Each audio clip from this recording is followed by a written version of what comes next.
Hello everyone, and welcome to the second part to my PS5 controller guide. For those who like to know about the basic controls, can click on the button on top of the screen, or I will link it down below. In this video, I wanted to share the combat controls with you all. When combat starts, the game goes into turn-based mode, and direct control of your character by the left stick is replaced by this point-and-click mode. For those who remember from my last video, pushing the L3 button would do that. While in combat, pushing that button now returns the camera to focus on your character, so both sticks control camera movement now. The left stick is to pan over the battlefield, and with the right stick you can change the viewing angle and zoom in and out.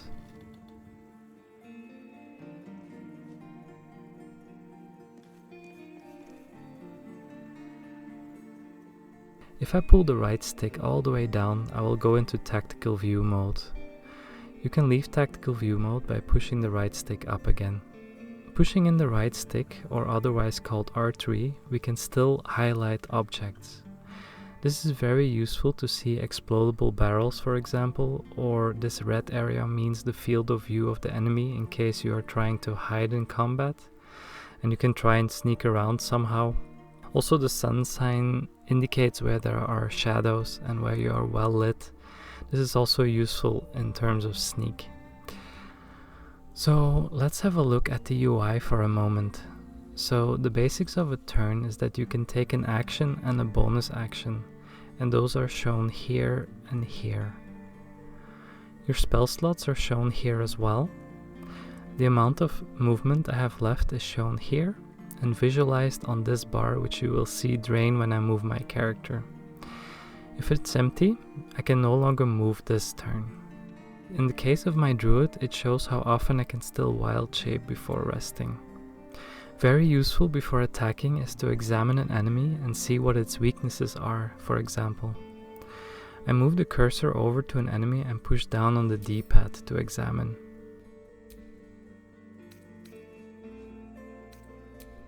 I can do this also when an enemy does something to my character to check what negative status effect it is in the same way. To see the combat log, you can pull the R2 trigger and select combat log here. This can be useful at times to see what happened. Based on initiative, the turn order is picked on top of the screen. Turns are taken from left to right. So as you can see, we can take our turns first and then it's our enemy's turn. So if it's your turn and you notice that you and an ally are next to one another in the turn order, you can mix and match actions between those two characters and pick who goes first. So I will show this now. I will change to my druid by pulling the L2 trigger and scrolling with the D-pad to select my druid by pressing X. I will first take an action with my druid. We can open the action wheel with R1 or L1. We can pick one action and one bonus action as the UI indicates. So let's start with Fairy Fire. This will give my attacks advantage and will allow Astarion, the rogue, to do his sneak attack, for example. So I push R1 and move the left trigger so I still have my right hand free to press X. And I hover over to Fairy Fire. It says the cost of casting it is one action and one level 1 spell slot. So if I cast by pressing X, and then X again to confirm the location after moving the area of effect with my left stick. So with Fairy Fire being cast and my druid concentrating on the spell, I can shape into bear form, so to be a bit more tanky and move myself a bit closer.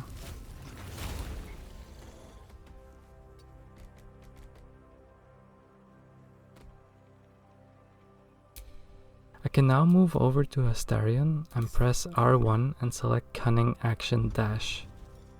This means I can still take an action after dashing, which is something a rogue can do.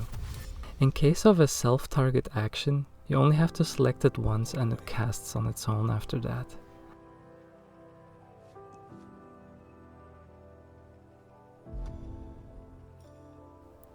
So I will move him into attack range, and given I have advantage against this enemy, I can do my sneak attack for more damage. The percentage indicates the chance to hit.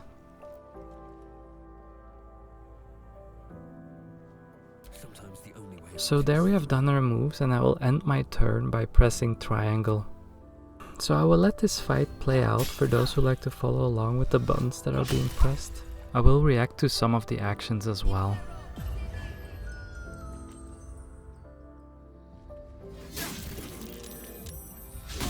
So Gale was put to sleep by an offensive wizard spell. I have Shadowheart here to wake him up by simply pressing X on him. This requires an action. As you can see, she is now at 0 actions left down here. Luckily, Shadowheart has Healing Word, which only requires a bonus action and a level 1 spell slot. You can see now she has 2 out of 3 spell slots left. Spell slots are like ammunition for spells, which means she can still cast 2 other level 1 spells. She can regain her spell slots by taking a long rest. A tale for the ages. It shall be done.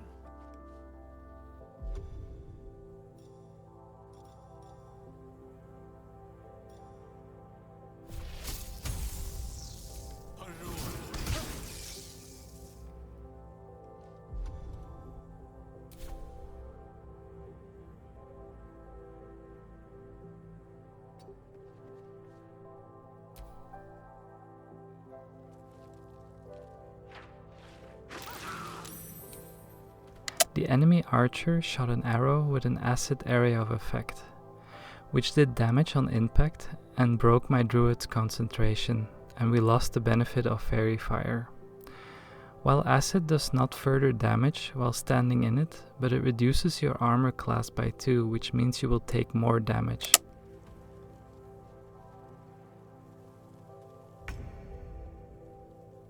To do a normal melee attack, you can select the enemy and press X, which I do here with my bear.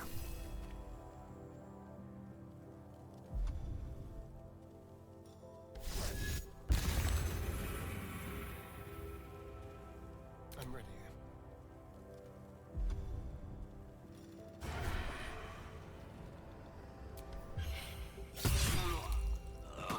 After finishing off our first enemy with Astarion, I decide to use Cunning Action Disengage so I can move him away without triggering an opportunity attack, which the red circle with the pointing arrow indicates it would trigger otherwise.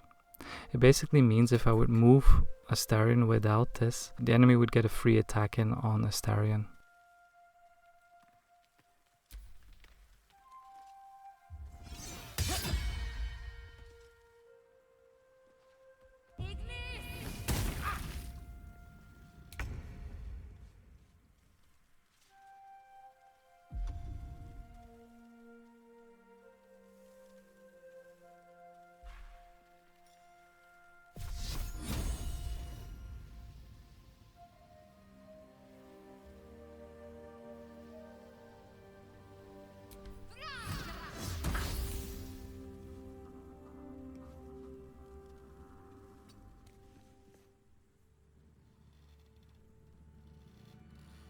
Have to keep going. Mistra Rill.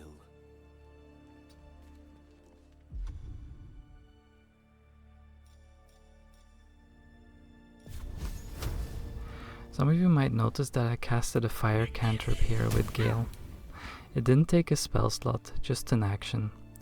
A cantrip is basically a spell that doesn't require a spell slot. They are very useful.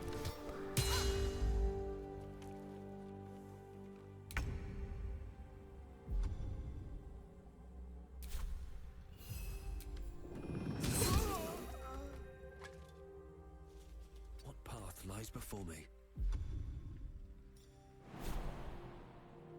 I select jump here from the action wheel, but the D-pad up button works also.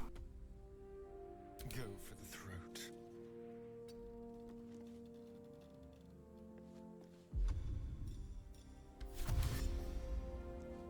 Moving. One thing I wanted to add is that I recommend to make use of the Radial Customization. You can decide on how to organize it yourself. For example, all the actions on one wheel and all the bonus ones on another, or the actions you do the most on one wheel together. My previous video in part 1 talks about how to customize the radial menus, so please check it out over there.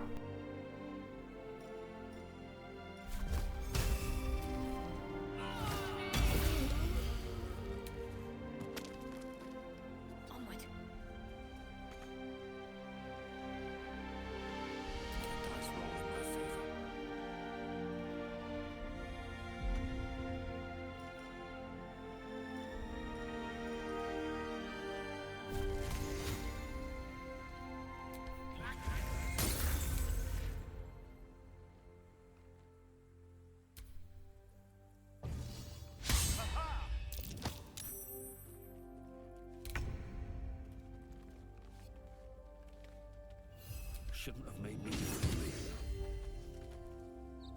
And there you have it, enemies defeated.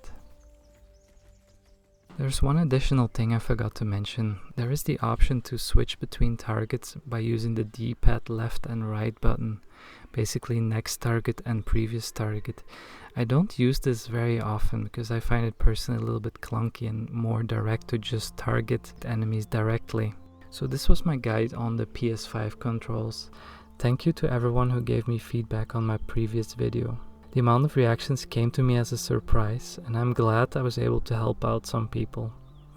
I realized my audio could use some work, and I hope this video would prove easier to understand. Let me know in the comments. The question remains, of course, still what some of the added PS5 functionalities will be. I am thinking here mainly about what the function of the touchpad would be on the PlayStation 5 controller, and what clicking it would do. I assume the map would be moved there to leave space for the share button. I wonder if there will be added functionalities as well, which would be of course really amazing. I'm very excited for the release for PlayStation 5, and I think, well, I am very excited for you guys as well, that you finally get to play this gem, because it is an amazing game. So yeah, let me know in the comments what you thought of this guide, and if you are excited for the PlayStation 5 release. Thank you all so much for watching, and see you all in the next video. Bye.